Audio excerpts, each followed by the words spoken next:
Throughout their campaigns of conquest, Roman legions faced a weapon that spread true terror on the battlefield. It was a sturdy, curved sword, forged from steel of legendary quality, capable of inflicting devastating wounds. This weapon became known as the Falcata, and that's what we're going to talk about today. The Falcata originated on the Iberian Peninsula, a region that currently corresponds to Spain and Portugal. It emerged around the 5th century BC in the midst of the Iron Age and was used by peoples such as the Celtiberians and the Iberians. Its shape was clearly inspired by curved swords from the Greek world, like the kopis, which arrived in the region via trade routes. However, local artisans refined the model, transforming it into a unique weapon, much more efficient than its predecessors. A formidable design, the most striking feature of the Falcata was its arched blade, whose cutting edge was on the inside of the curve. Unlike the Roman gladius, which was designed for thrusting and piercing, the Falcata was built for powerful chopping and devastating cuts. The arc of the blade concentrated the entire force of the blow into a small point, making the attack extremely destructive. The weight concentrated at the tip made it almost like an axe, capable of producing deep cuts, breaking bones, and piercing armor, especially chainmail.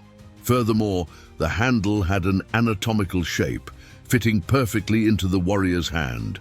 It often also had a hook at the end, preventing the sword from slipping during a fight.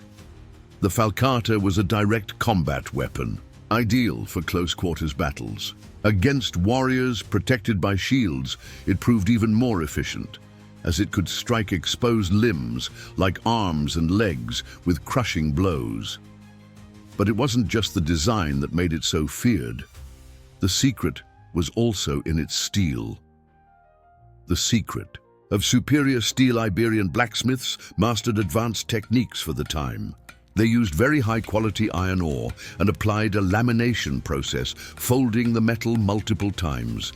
This eliminated impurities and created an incredibly resistant and flexible blade.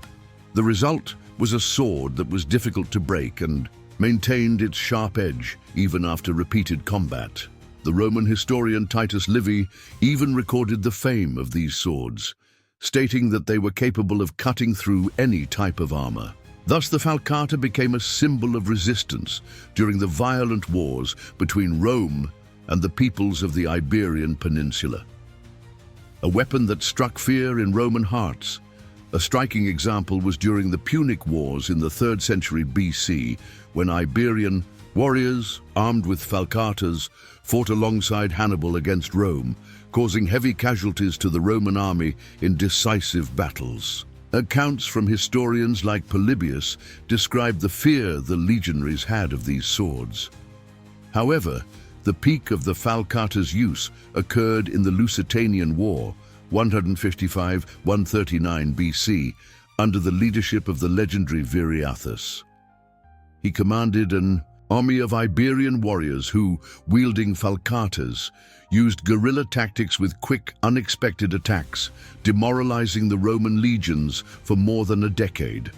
Viriathus's fame spread throughout the ancient world, further solidifying the weapon's prestige. Over time, however, the falcata began to disappear.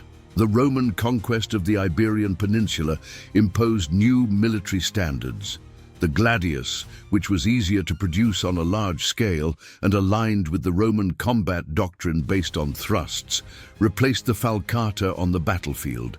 And now, I want to know, in your opinion, what made the falcata such a feared weapon by the Romans? Was it the design, the unparalleled quality of the steel, or the skill of the warriors who wielded it?